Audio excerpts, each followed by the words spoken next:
मध्य पूर्वेतील संघर्षामुळे जगभरात तणाव. अमेरिकेने इराण-इस्रायलच्या संघर्षात उडी का घेतली?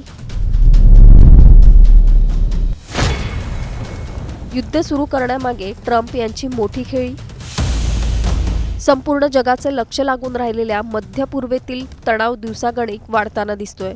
28 फेब्रुवारी 2026ला अमेरिका आणि इस्रायलने इराणवर केलेल्या संयुक्त हल्ल्यांनी याची सुरुवात झाली, ज्यामध्ये इराणचे सर्वोच्च नेते अयातुल्ला अली खामेनी यांचा मृत्यू झाला. तेव्हापासून मध्य पूर्वेतील परिस्थिती झपाट्याने बिघडली आहे. अमेरिकेने केलेल्या हल्ल्यात शेकडो लोक मारले गेले.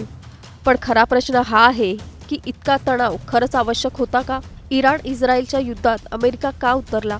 या युद्धामागे डोनाल्ड ट्रम्प यांची कुठली खेळी आहे का? याचा सविस्तर आढावा या व्हिडिओच्या माध्यमातून आपण घेणार आहोत. त्यासाठी हा व्हिडिओ शेवटपर्यंत पाहत राहा आणि टाइम्स नाऊ मराठीला लाईक, फॉलो आणि सबस्क्राईब करा. अमेरिका, इराण आणि इस्रायल यांच्यातील तणाव दिवसेंदिवस वाढताना दिसतोय. मध्य पूर्वेकडच्या देशांमध्ये सध्या कमालीची अस्थिरता जाणवतेय.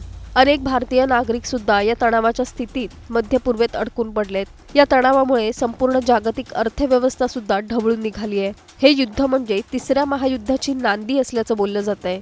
इराण-इस्रायल युद्धाच्या पार्श्वभूमीवर एका विचित्र थिअरीची चर्चा रंगताना पाहायला मिळते.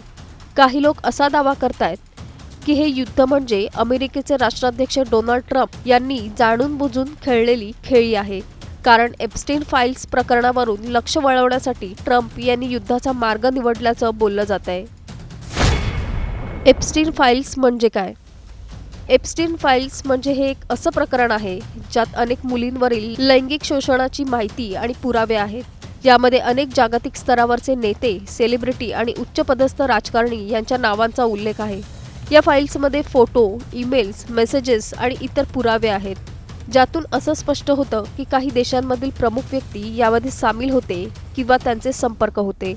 अमेरिकेतील खासदार थॉमस मॅसी यांनी ट्रम्प यांच्यावर काही गंभीर आरोप केलेत.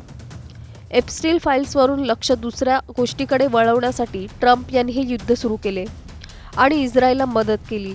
एप्स्टीन फाईल्समध्ये साधारण 30 ते 35 हजार फाईल्स आहेत. ज्या काही फाईल्स सार्वजनिक झाल्या त्याने संपूर्ण जगाला हादरवून सोडलंय. आणखीही अनेक फाईल्स अशा आहेत ज्या अजूनही सार्वजनिक झालेल्या नाहीत.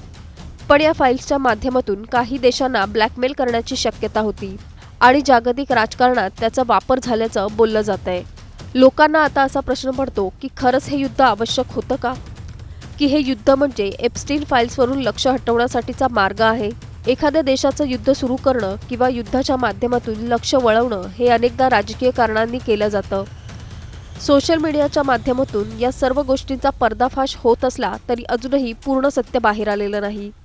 मध्य पूर्वेकडच्या देशांमध्ये युद्धाचे ढग दाटलेले असले तरी त्याचा परिणाम संपूर्ण जगावर होतोय. जगभराच्या राजकारणावर, अर्थव्यवस्थेवर आणि सामान्य नागरिकांच्या जीवनावर याचा थेट परिणाम होतो. हा संघर्ष आपल्या मनात अनेक प्रश्न निर्माण करतो. युद्धाची खरंच गरज होती का? एप्स्टीन फाईल्ससारख्या संवेदनशील प्रकरणावरून लक्ष वळवण्याचा हा मार्ग आहे का? आणि याचा भारतासह जगभराच्या नागरिकांवर काय परिणाम होईल? या प्रश्नांवर तुमचं मत काय? आम्हाला खाली कमेंट करून नक्की सांगा आणि चॅनलला सबस्क्राईब करा.